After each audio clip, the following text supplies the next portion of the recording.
আসসালামু আলাইকুম।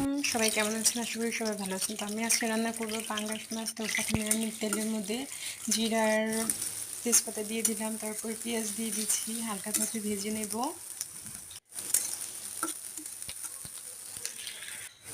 ভাজা হয়ে গেলে এখন বাটা মশলা দিয়ে দিব, মরিচের গুঁড়া, হলুদের গুঁড়া,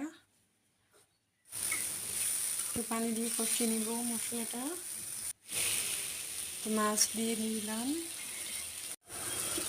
মাছ দিয়ে এখন ভালোভাবে কষিয়ে নেব।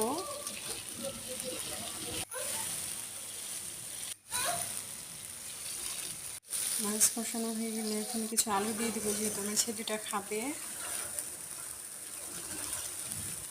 আলু দিয়ে ভালোভাবে কষিয়ে নেব আলুগুলো মশলার সাথে।